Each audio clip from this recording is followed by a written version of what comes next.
Is it Hello there? again, everybody. Welcome to another in our series of Virtual Curator Spotlights from the National Baseball Hall of Fame and Museum in Cooperstown, New York.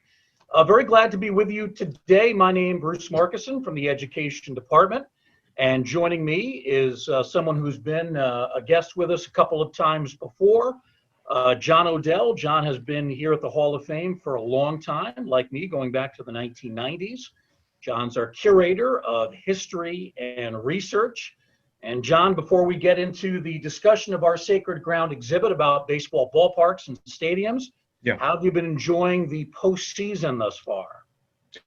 Well, so far I've been really enjoying it. I'm always a fan of when teams come back and win games, especially when they've been like down 2 games to none, and they win one to extend a postseason. I like to see long postseasons. I like to see 2 evenly matched teams just grind it out, and we're getting a few of those. And hey, any baseball is good baseball, and I be honest with you, don't tell anybody that we sometimes bet candy bars here at the Hall of Fame, but if I'd bet a candy bar, I would have bet the under on how many games we were going to be able to get through the season, especially after that first week or two when the the Marlins and the Cardinals both seemed to get hit by the COVID bug, but the ship righted itself, and knock wood, we've been pretty good ever since. And so here's hoping that the bubbles will work,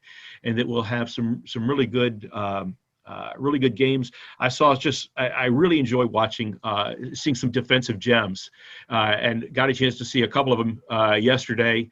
Saw Aaron Judge rob an incredible hit, and then saw the who were the Padres? Bellinger, out of position from first base, out in center field, tracked down a heck of a ball. And so, as far as I'm concerned, when you get great baseball players, great athletes playing this beautiful game, this is the best there is. Cody Bellinger, by the way, the son of former major leaguer Clay Bellinger from nearby Oneonta, New York, only 22 miles from here in Cooperstown. Certainly the ballpark experience has been different this year because of the lack of fans. You do see some friends and family of players in the ballpark and some team executives in the ballpark. But for the most part, these games, at least until we get to the World Series, will be played without fans. And that is something very different.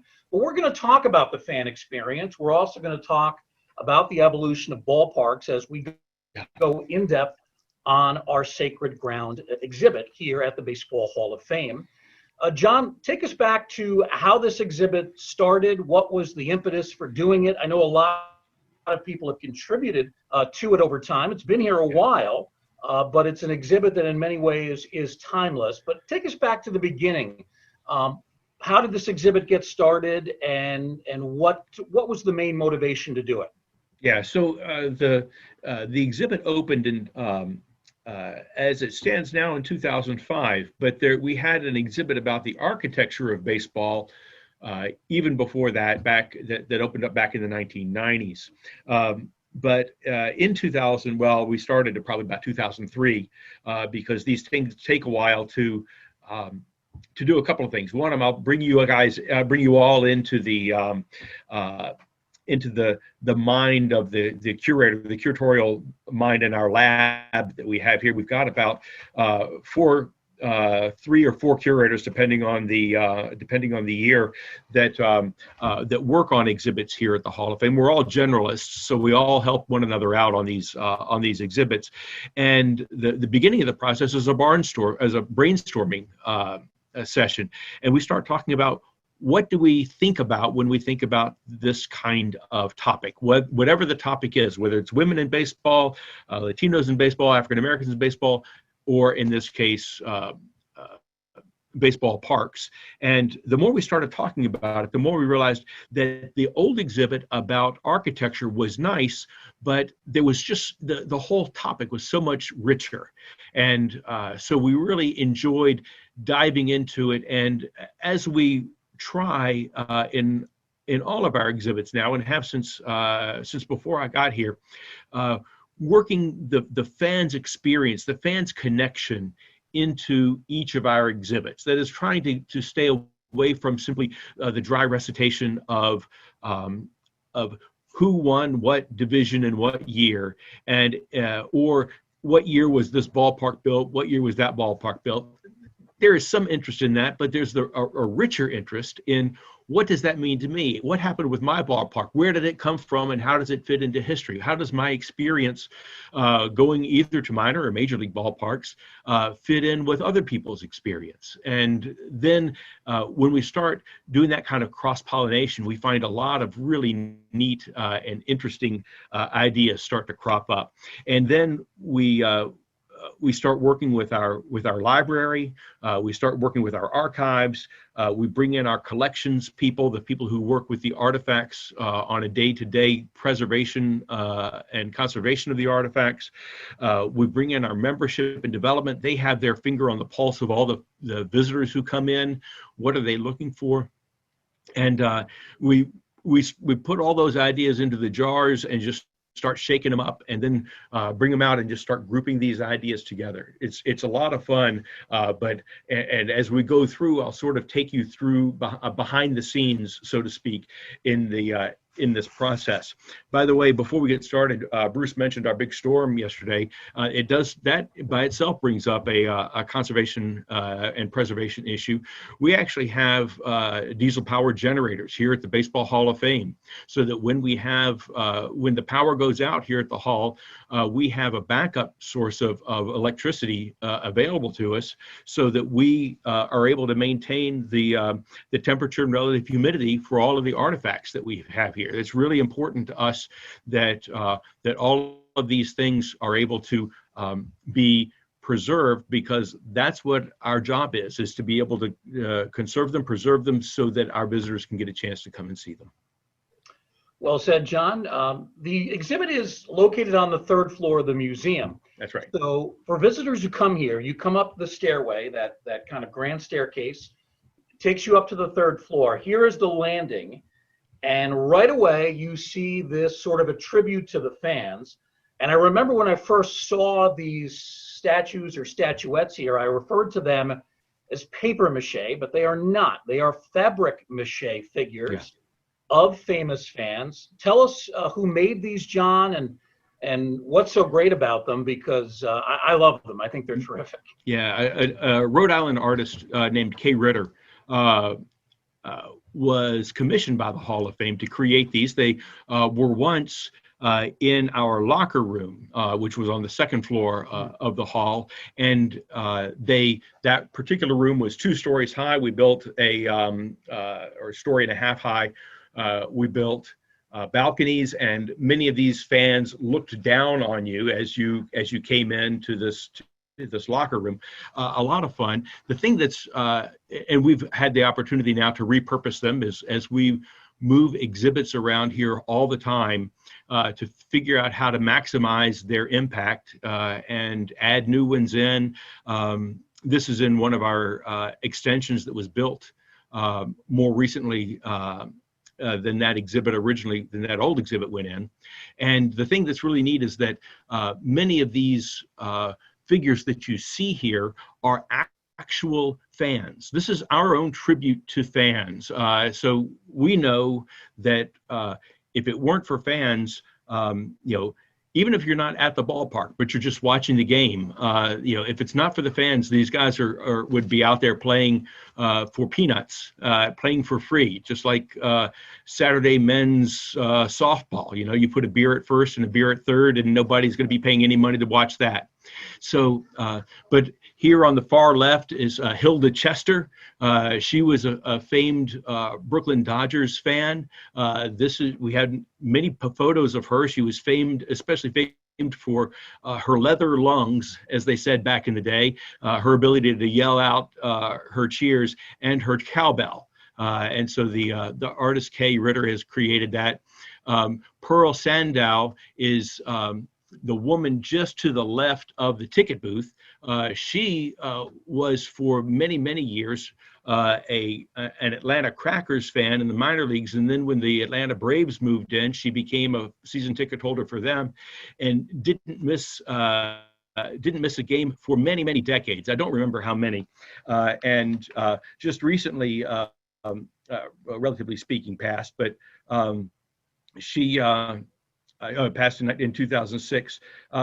In 2002, for her 100th birthday, the Braves honored her by asking if this sculpture, which all these are about 2/3 life size, if this sculpture could be brought down to Atlanta, and we did, and I think by that time it was full size.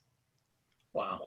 Now, to the right of the figures is what a lot of people think might be a reproduction of a ticket booth, but it's not. It's the real deal. It is the real deal. That's the ticket booth from Yankee Stadium. It was used until the renovation of Yankee Stadium in the 1970s. And when that renovation took place, the Yankees, who have always been really, honestly, quite generous to the Baseball Hall of Fame, offered us this ticket booth. Now, I can't tell you, when we put this into the exhibit in 2005, we were thrilled to be able to get it out of storage because it was taking up so much space there. And so from 1973 to 2005, it was in storage. It was there for 30 years.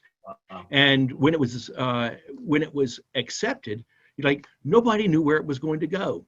But it was a great piece of history and a great story. And so we said at that time, and I'm just thrilled that the administration decided to do this. Yeah, let's take this, and who knows what we'll be able to do with it. 30 years later, we finally had the space and the opportunity to take that actual ticket booth, just cleaned it up, and put it out there, and voila, there we go, a real life ticket booth to welcome fans to the baseball exhibit called Sacred Grounds, chosen because for many people, the ballpark is their sacred space, the place that they want to go to most, and it's a wonderful sacred space because it certainly transcribes all sorts of different other divisions, crosses over lots of other divisions in America. But there are a few things that a lot of Americans can agree on, and one of them is baseball and the greatness of great ballparks. I'll tell you, John, one of my great memories, my father and I went to the final night game at the original Yankee Stadium. It was late September. The Yankees were hosting the Tigers. I remember Woody Fryman pitched for Detroit that day. I have to say I don't remember the ticket booth, but that certainly, it smacks of Yankee Stadium, the old stadium, when you see that old green ticket booth there. So it's something that does bring back some great recollections for me, and I'm sure for a lot of other fans as well. Continuing with the fan experience, once you come off the landing of the stairway, you actually enter the main part of the exhibit as well. And on that left side, as you first come in, we have an area here that we've sort of informally dubbed Fan Creations. Yeah. You've got a little bit of a railing there in front of it, but the emphasis is on the items above the railing. And I guess these are all homemade, right? Well, it's a combination. These are fan creations in that some of them are created by the fans and others are created for the fans. And there's this wonderful dynamic that takes place at ballparks where people have been bringing signs into ballparks for a long, long time.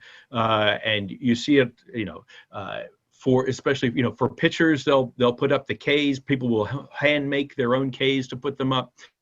You just never know what somebody's going to do. But the other thing is that teams have figured out, hey, this is a chance for us to create something to give fans something to cheer with. So this is all about fans and fan cheering and the enjoyment that fans get from the excitement on the field, and a way to spur fans to cheer for their favorite teams. We have right smack dab in the middle there in the upper center part a couple of seats from Tiger Stadium, and it was actually it was known as, it was Navin Field and Briggs Stadium at different times, but Tiger Stadium to the end, and we received these. I think following the demolition of Tiger Stadium. We'll talk about that issue of ballparks and the memorialization of ballparks a little bit later on. A couple of other items that I wanted to call out to you. On the left-hand side towards the top, you'll see a couple of different items. One of them says is the Thunderstick 2004 cards is what it, no, it says Go Cards. That's right, Go Cardinals. It's Thundersticks from the 2004 season. Some of you may remember the short-lived fad of Thundersticks. You blew them up. They're kind of like balloons. You slapped them together. I think it was, I think it came from South Korea, maybe Japan. And right next to it is a wonderful long ball fan that was given out or sold, I don't recall which, by at Forbes Field to Pirates fans, and that one even came with the instructions that when you were behind, if you were behind home plate and the Pirates hit a ball, you were supposed to fan in order to propel the ball out of the ballpark. And if you were on either side and an opponent hit a ball, you were supposed to fan so that you could wave the ball foul. That was part of the long ball fan that was actually given out to Pirates supporters at Forbes Field back in the 1960s. One more that I want to call out here on the right-hand side is this Vote for Sean. And that was a homemade sign encouraging Cubs fans to vote for Sean Dunston, who is the Chicago Cubs shortstop. This was 1990. And he was having a very good first half that year. And in fact, the Chicago fans rallied around him. He did receive the votes necessary to make his second, which was his final All-Star appearance in his 18-year career. Always a solid player, but for 2 years in particular, and this was for his final one, All-American Boy. I like that at the bottom. Yeah. On the back of it, it actually is a two-sided sign. The back of it was a Sean-o-meter, which indicated what Sean's batting average was at the time. So to give people reasons to vote for Sean, is he had a good batting average that first half of the season. Some of our younger viewers may not realize Sean Dunston at one time was regarded as perhaps the best high school prospect in the nation. I believe he went #1 to the Chicago Cubs. There was talk about, I think, the Mets maybe taking him at some point. But as I recall, the Cubs took him. It was either the first pick or in the top 5. He didn't quite live up to all the hype, but he was certainly a very good major league shortstop, had a cannon for a throwing arm, and an excellent hitter with power and speed. I mean, had, as you say, a very fine career. Didn't become a Hall of Famer, but certainly a very good player for a long, long time, and a leader eventually when he became a veteran with those Cub teams. So some great artifacts. One other item I wanted to talk about, it's a smaller item here, but it's on the far left. It's a fan that has an image, a drawing of Ty Cobb. Oh, yeah. That's a fan for fan, as they called it. And that's a fan made in 1912 and features a picture of Ty Cobb on it. And that was, there were a series of these that came out at that time. And Ty Cobb was, I think Christy Mathewson was another of the fan for a fan images that you could get. There are a couple of other well-known fellows who are, probably in the Hall of Fame now, and I don't remember the other two, who the others were besides, but just a terrific lithographed image, just beautiful artwork, and a chance for us to show some of our older pieces here in the exhibit. Other great signs: Fillet the fish. There's a rally monkey. Hi Ricky, which I guess was someone trying to get Ricky Henderson's attention. Yeah. Probably back when he was with the A's. So a lot of fun stuff. And as you said, there are 2 seats from Tiger Stadium that are, I guess, essentially behind glass there. Yeah. So a really interesting display case featuring some of these creations by fans and also, as you say, for fans. Let's move a little deeper into the exhibit. Okay. We've titled this slide Entertainment Tonight. Mm-hmm. We talk about the reasons why fans go to the ballpark. They obviously, in many cases, have rooting interests. They want their team to win. But under that underlying desire to be entertained, to have fun. And here we see some of the ways that teams can offer fun regardless of whether they win or lose. Yeah, and this is a great chance to be able to do that. I want to talk about the great Bill Veeck right now, because we'll touch on him again in a moment. But it was Bill Veeck who figured out that you can't promise visitors or to your ballpark, and he was among the first to recognize that people had a lot of different ways to spend their money, and you had to give them a reason to spend their money to come out to your ballpark, especially if you were the owner of a team like the St. Louis Browns, who really weren't very good. And so he came up with the idea that I can't guarantee a victory. I may not even be able to guarantee a good game, but I can guarantee that you'll have a good time. And he did that in a variety of ways. He was one of the pioneers in having oddball and strange things happening at ballparks, bringing in clowns. He famously sent a little person up to bat. He was lots of giveaways, had sponsored nights when the sponsor could give away a promotional item that would highlight that sponsor to however many thousands of fans would come out to St. Louis Browns, later on to the White Sox and to the Indians, whom he also owned at different times. But when you look here, you'll see quite a few things, and we'll touch on these items here. But before we leave, I do want to call out, for instance, the big pinwheel in the back is definitely the Bill Veeck item. Came up with the so-called exploding scoreboard, which was there were 8 of these big pinwheels. They didn't actually spin like a pinwheel, but the way that the lights flashed on them gave the appearance of motion, and that was the and you can see they're sort of they look like it ought to be rotating either clockwise or counterclockwise, depending on if you squint your eyes or cross your eyes. That was the essence of Bill Veeck. It's like, let's go out and let's have some fun.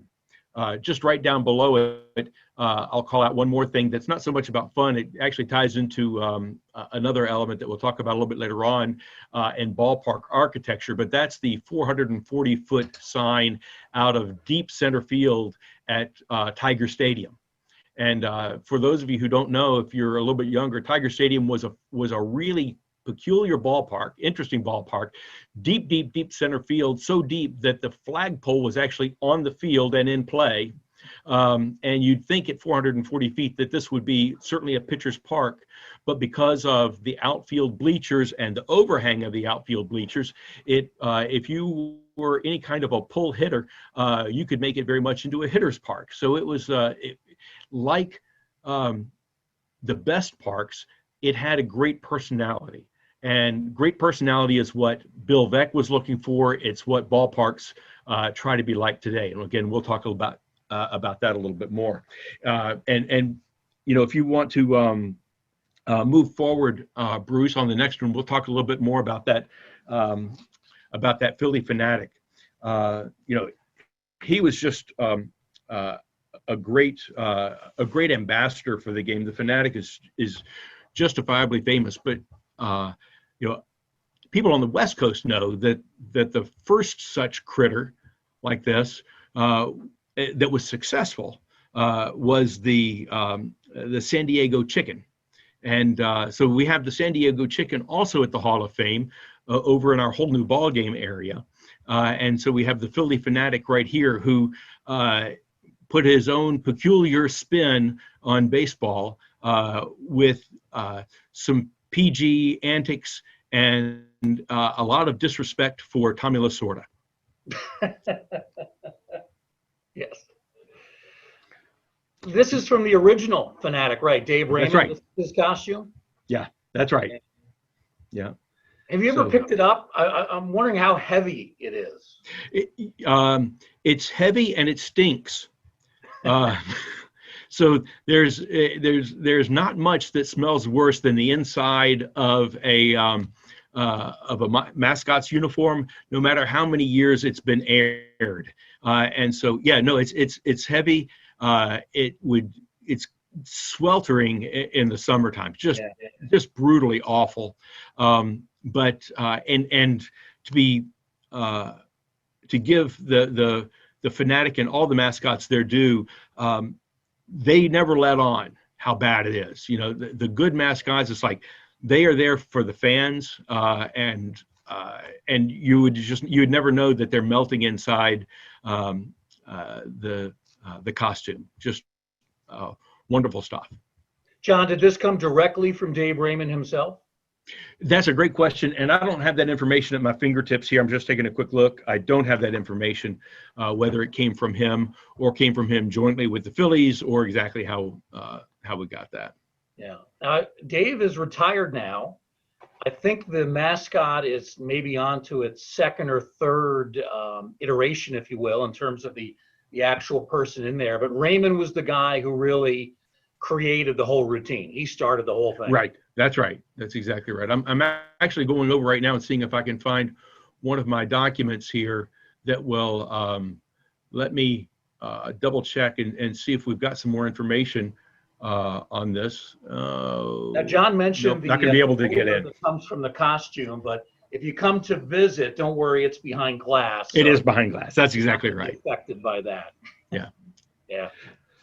So yeah. So anyway, there we go. On to the next thing. We're talking about Al Schacht, one of the great. He's the owner and donor of this tuxedo that's on the far left. He was one of the original baseball clowns, and Al Schacht actually was a very fine baseball player first, and did quite a bit. Hold on for just a second. Let me call up all my notes here on this. There we go, page 106.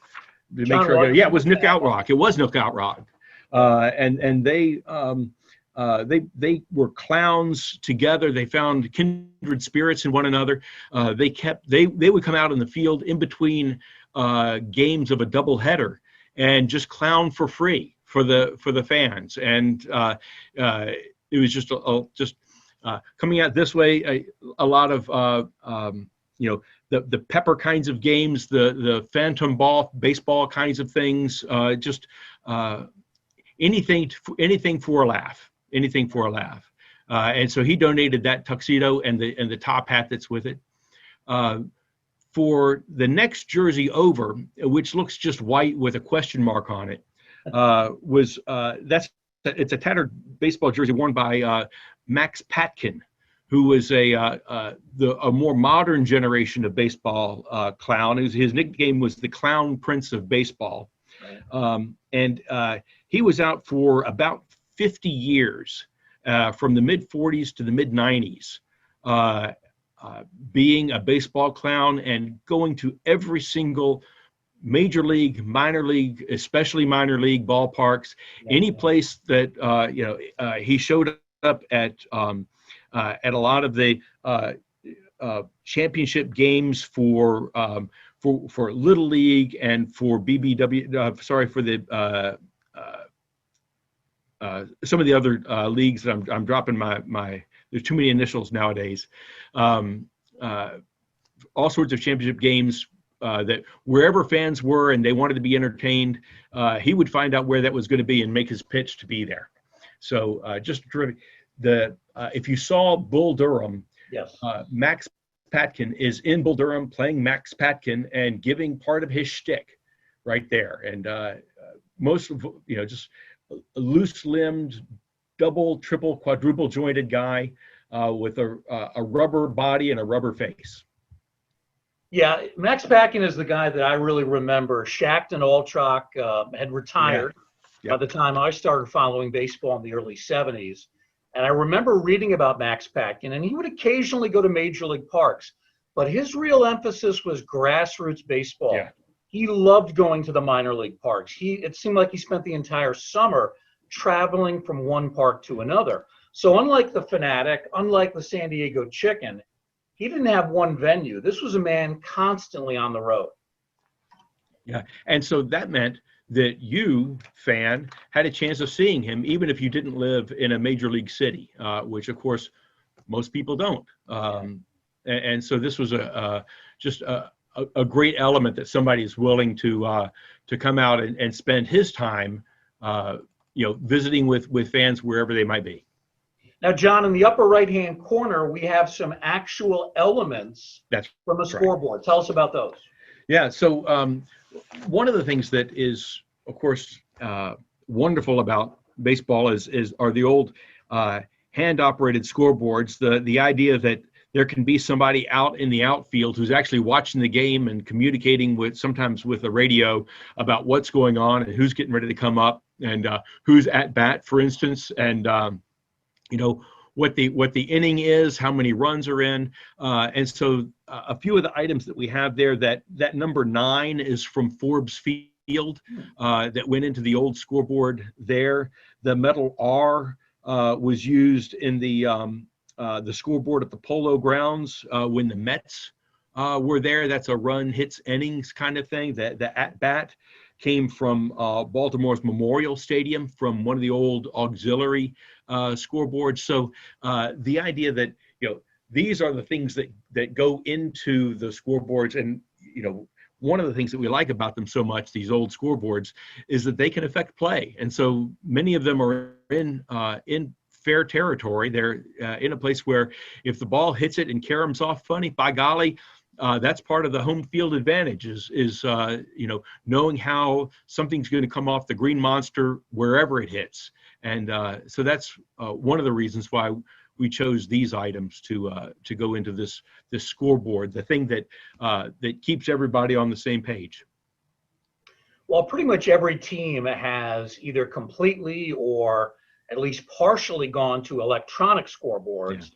There are still a couple of teams, a couple of the old parks that use the manual system. And it's great that we have artifacts representing those moments. And you think about Fenway Park, and you think about that area behind the Green Monster where all the players have signed. That's sort of what comes to mind when I see some of these individual scoreboard elements. Yeah, absolutely. Yeah, really good stuff. Let's talk about concessions and souvenirs. This a very important part of the ballpark experience, at least prior to 2020. And this brings up something from a curatorial perspective that you and the other curators have had to look at. And that's how kind of blurred lines between souvenirs. Are they fan related? Are they business related? Or I guess they're a little bit of both. Yeah. And when we're trying to put together a story, nearly every item in an exhibit, well, first of all, most of our exhibits have, whether they're stated explicitly or whether they are implied by us, and hopefully you will grasp the implication, make the inference, have little sub-stories that go along, and that these things hang together, that it's not simply a montage, a random montage of things related in a broad and general way, but that they tell a story. And so that's what we're always trying to do. And so with these souvenirs and concessions, trying to figure out how much of this is the business side of things, because of course baseball is a business and they wouldn't be offering these things if they weren't going to be making money. But this is also where the business side of things and the fan side of things really intersect, because with souvenirs you're going to bring something home that will remind you of the game that you went to, maybe a pennant to help you cheer on the team next time, a little popcorn and hot dogs. You see we've got a couple of little bits that are down there in the bottom right and bottom left, but we talk about concessions have changed a little bit over time as well. When you think about the way back in the day, about the only thing you could get at a concession stand might be a pennant or something similar to that, maybe a bobblehead doll. Nowadays, you can go into the team store, and it's much more obvious that, hey, this is a business. Yeah. And you can get you can purchase the shirts from guys who wore this shirt just yesterday sometimes, and it's very expensive, and that's a very expensive souvenir, especially compared to a pennant or something, maybe a pen, something similar that would remind you of your game there. One thing we should point out, there is actually a stand built into this part of the exhibit, and occasionally during the summers, our interns will actually go into that stand. They will don a concession uniform, and they will deliver a program about concessions, souvenirs, the history of how they've changed and evolved over time. So this can be a very active area during perhaps a more typical summer here in Cooperstown. Let's move on, John, to tickets and giveaways. Tickets are obviously a primary way that baseball clubs make money, is when you physically put yourself into the seats. But a question comes up, which is, why would you go tonight? What will get you to come and spend your money at the ballpark as opposed to going to the movie theater, or as opposed to going out to go to the mall or do something else? And a lot of times the answer comes down to what kind of premium are you going to be able to offer to a fan. In the bottom right-hand corner, you'll see a couple of photographs. One of them says pinch hitter, and one that may be a little bit more difficult to read is grandstand managers. And that harkens back to our Bill Veeck discussion a little bit earlier. Bill Veeck actually had a game in which you showed up at the ballpark, didn't realize this was going to happen, and you could go and sit in the grandstand managers area, in which you were given a whole series of or a set of cards. One side said yes, one side said no, and then you were the manager, and somebody would hold up at the front would hold up the sign pinch hitter, and everybody would hold up their sign saying yes or no. And so then if enough people said yes, they put in a pinch hitter. The team actually won that game, which is just much to the chagrin of the actual manager of the St. Louis Browns when this took place. Another thing that you'll see there's a PHANATIC mask, a floppy hat, there's a Pez dispenser. One of my favorites is one that has changed a little bit over time, and it's the Little League Bat Day. You can see a Detroit Tigers bat down there in the bottom.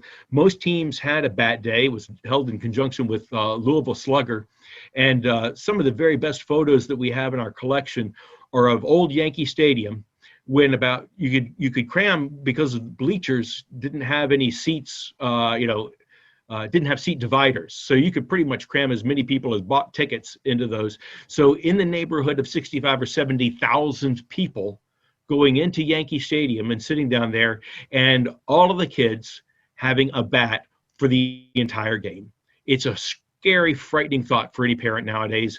And so then later on, they changed to having giving these bats out when you walked out of the game. And now I don't even know if any teams even give out baseball bats for bat day any longer. If they do, it's going to be of the 18-inch mini bat size, which of course is no use to anybody. John, I know a number of years ago, the Yankees suspended their bat day because fans weren't thankfully using them against other fans, but they were banging the bats against parts of the stadium. And it was leading to cracks in the architecture. Oh my goodness! I think they had to address that somehow. But it was such a popular giveaway, the Yankees ended up bringing back Bat Day. I don't think they do it anymore. I think you're right. But they did suspend it for a year or two because of the damage that was being created at the ballpark. I have to say about the grandstand managers, yes, they should absolutely do this during the postseason, because the managers today just don't receive enough second guessing as it is. That would be just a beautiful thing to add to the atmosphere. I love it. They can even hold up a sign that says, "Go out and protest calls and balls and strikes." Yes, let's get him out there. Fire pull a Bobby Cox. Yes, get him out there. Yeah. Let's talk about architecture at the ballpark, and Okay. the Philly Fanatic on the left, but we want folks to look to the right, and you can Yes. see those posts. One appears to be made of wood, one appears to be made of brick, the one on the left appears to be made of concrete. This shows us the evolution of materials. Explain Right. this if you would, John. Yeah. So this was our way of uh, dividing up a timeline of baseball park history and what happened in baseball parks at different times. And so on the far right are the earliest ballparks, the wooden ballparks, which the National League was organized in 1876. The National Association, in many ways, the major league before the National League began 1871, but even before that, ballparks were being built, and they were being built cheaply and quickly. It was not sure necessarily whether this craze, this baseball craze, this national pastime was going to last long enough to warrant the use of more durable materials. And so they were built, the first ballparks were built just out of wood. And the main thing was just to keep people out, keep people from being able to see the game unless you paid to come inside.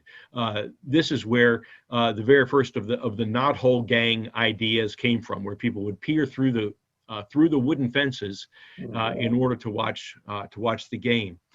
Just past that is brick.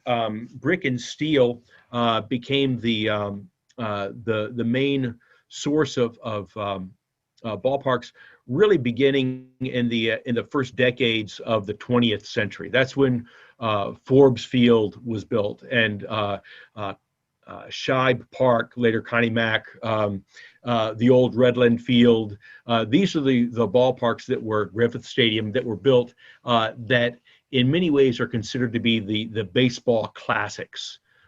They were, with the exception really of Yankee Stadium, which was built a little bit after. It was built in the early 1920s. These sort of classic ballparks fit very well within their neighborhoods, and they were of a slightly smaller scale than what the Yankees would go for about 10, 15 years later. So you have two of the old ballparks, Fenway and Wrigley, Yeah. both built in the 1910s, and they've had some renovations, modifications done over the years, but those original structures basically still there. Yeah, that's right. They've done a lot of and the Cubs will talk very much about this. The Red Sox as well. A lot of internal renovations, and of course that's what happened with Yankee Stadium, was that they maintained the outside facade, but the inside just had worn out. And you think about it, it's open to the elements. It's beat on, 81 games a season nowadays, and when it's not being beat on, it's raining and snowing and freezing in them, so it's not a surprise necessarily that they wear out, and especially those in the more northern climes really bear the brunt of the wintertime. Just past the brick one, you can see our stylized rendition of the St. Louis Cardinals field, and with the arch that's in it, the multi-purpose fields that were built in the 1970s, and these were the ballparks that shared their space with football and anything else. The thing that distinguished, one of the main things that distinguished the older ballparks, the brick ballparks, from the multipurpose ballparks, was funding. Again, going back to business, the brick ballparks were mostly built and financed and owned by the ball clubs and by the owners of the ball clubs. That when you bought the ball club, you bought the land and you bought the stadium as well, the ballpark as well.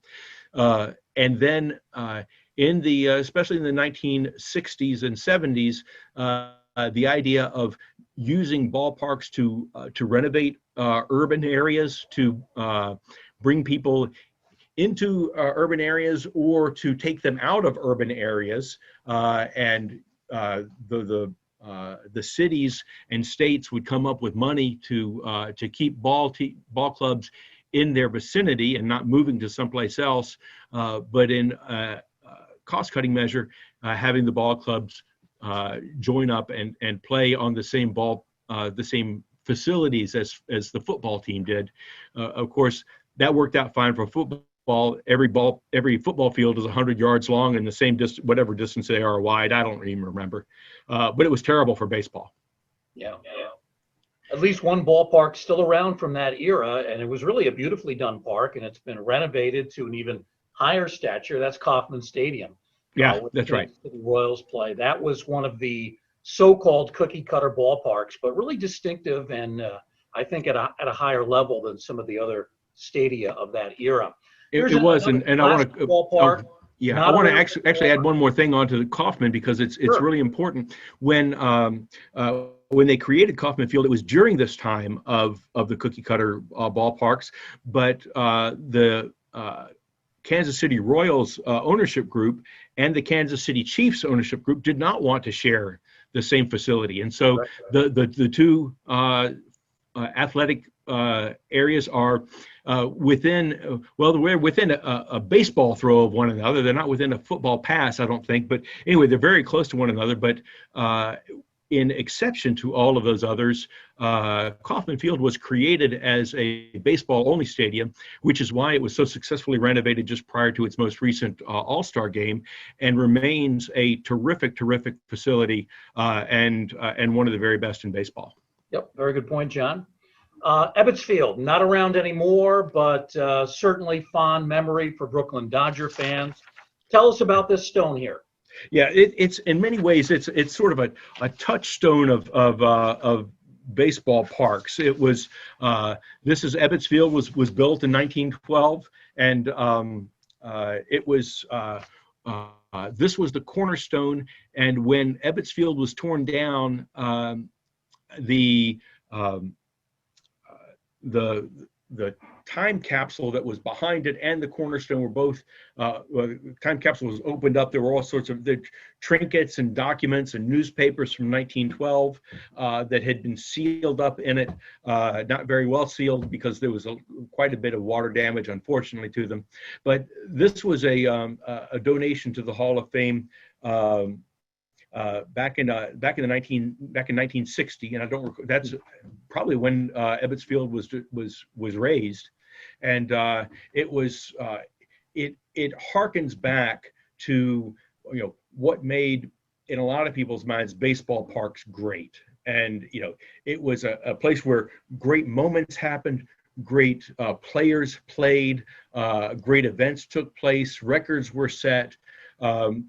Sight of great joy and great heartbreak, and so all of these things sort of wrapped up in a ballpark that was then left in the so to speak in the middle of the night in 1957 when the Dodgers left for the West, and Ebbets Field in probably conjures up more memories of people who were never there than any other ballpark. Yeah. Yes, well said. Absolutely. Now here we have an item that's not directly a piece of the ballpark. Right. There's a story behind this satin uniform. Yeah. So this is the Boston, then the Boston Braves in 1946. Introduced these satin uniforms that was kind of a fad in the 1940s after the lights were added to the ballparks, and the clubs came out with these satin uniforms because they wanted to capitalize on these.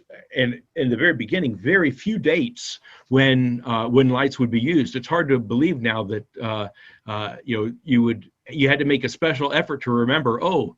This is the one night out of this homestand that is at night, but that was the case. Now, of course, everything's at night.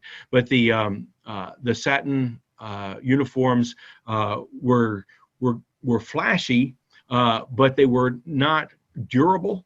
and they weren't comfortable. Now, the owners didn't care about not comfortable. There's never been a ball, I think, a uniform that feels particularly comfortable. Even the double knits, the knit ones now, if you wear them, at least I need to wear a T-shirt underneath it. I don't feel like I want to wear it without they're scratchy otherwise. But they really just weren't particularly durable. They were, the satin material holds heat. That's not a good thing in the summertime in baseball. One thing that's kind of neat is if you look just to the right of the uniform, you can actually see the first night game at Ebbets Field ticket. And that is shaped like a light bulb. And that was the night that Johnny Vandermeer threw his second consecutive no-hitter.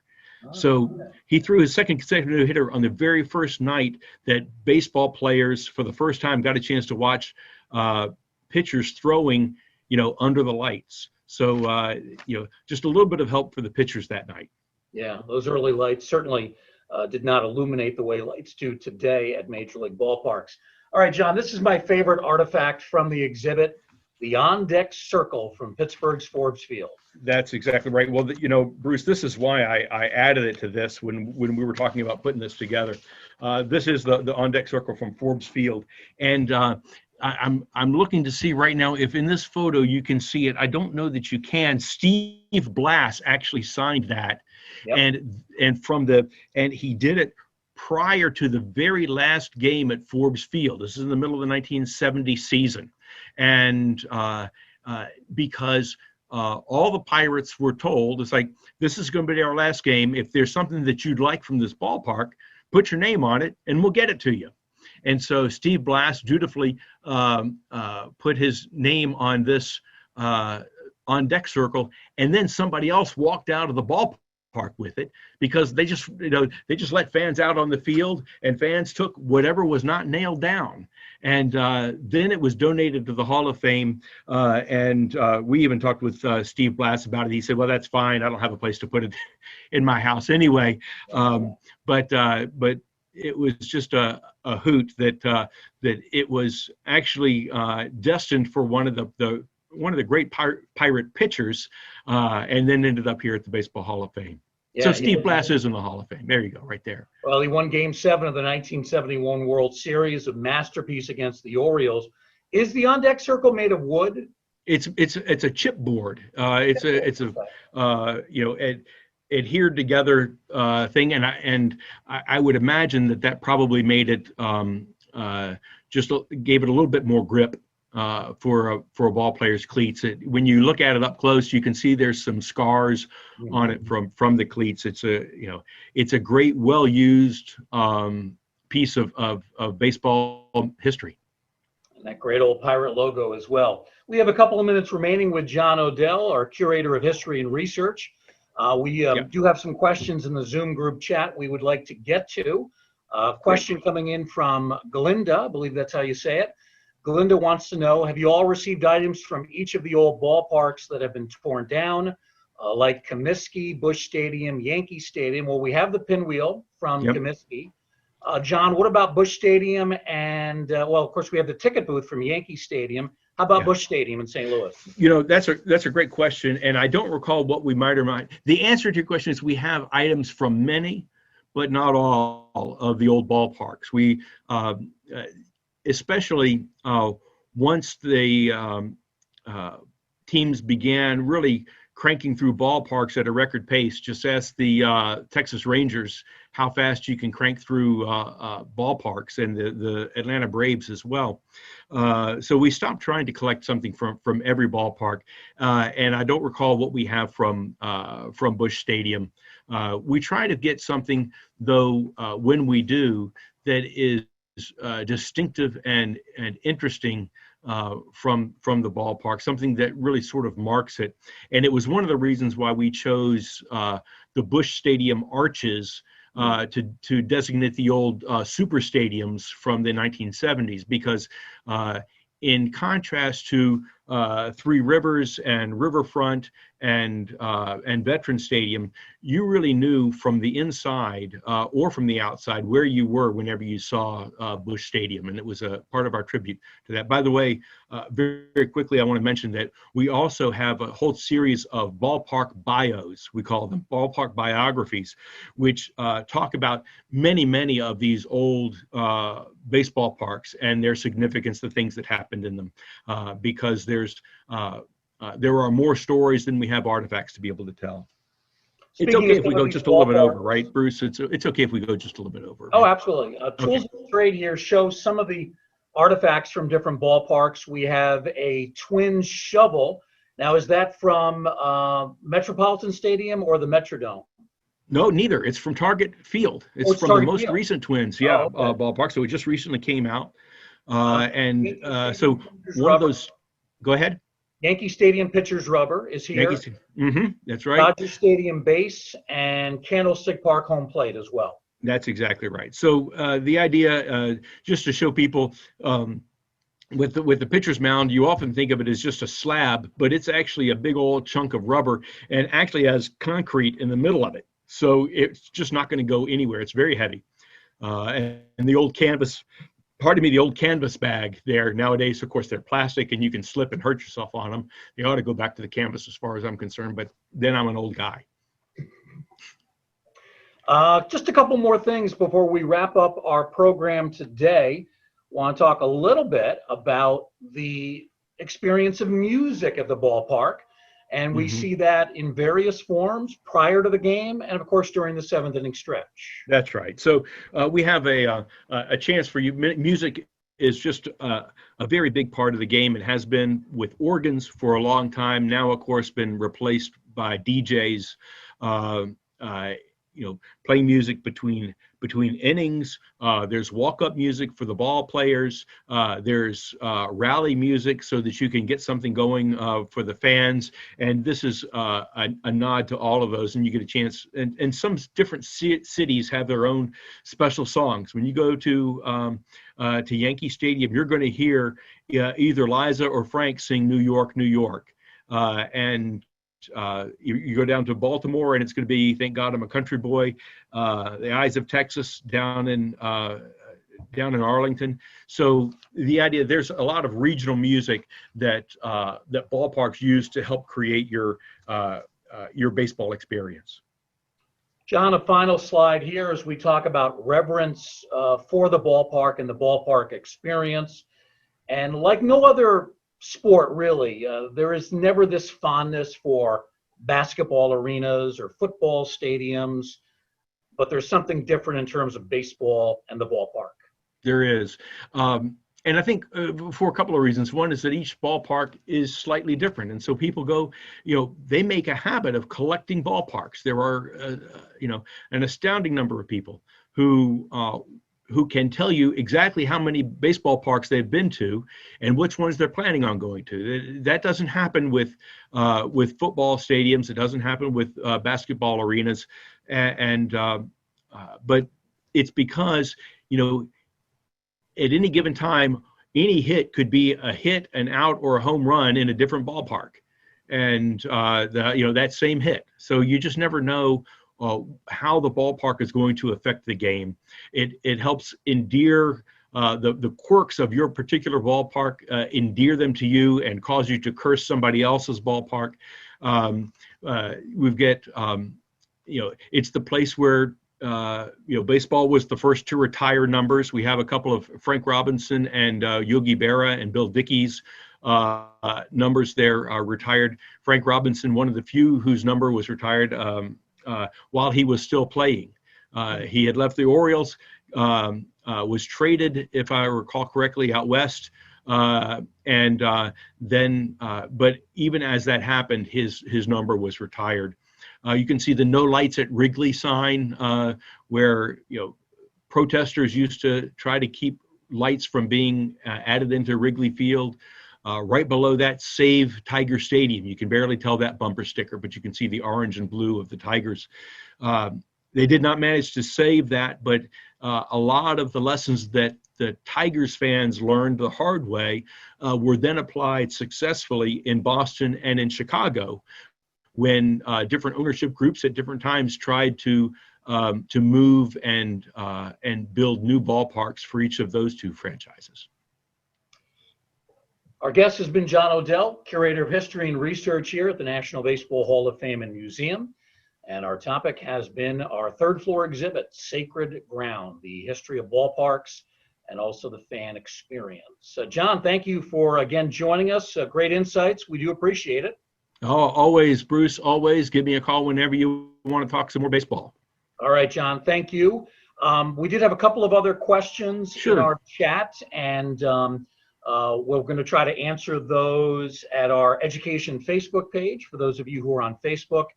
We'll also try to get a little more in depth on Glinda's question about Busch Stadium in St. Louis, and I know we have some artifacts. We'll get a list from Sue McKay, our Director of Collection. Yeah. We'll forward that on to Glinda through our Facebook page. Again, go to Facebook, Hall of Fame Education page. You can request to be a member. We accept pretty much everybody, so if you put in a request and it's legitimate, you'll become a member of our education Facebook page. That's right. I want to thank John O'Dell for being with us. Thank all of our viewers and participants as well. Have a great day, everybody. Thanks, everybody, for coming. We appreciate it a great deal. You could have been anywhere, and you chose to be with us. We appreciate it. Thanks very much. Well said, John. Bye, everybody.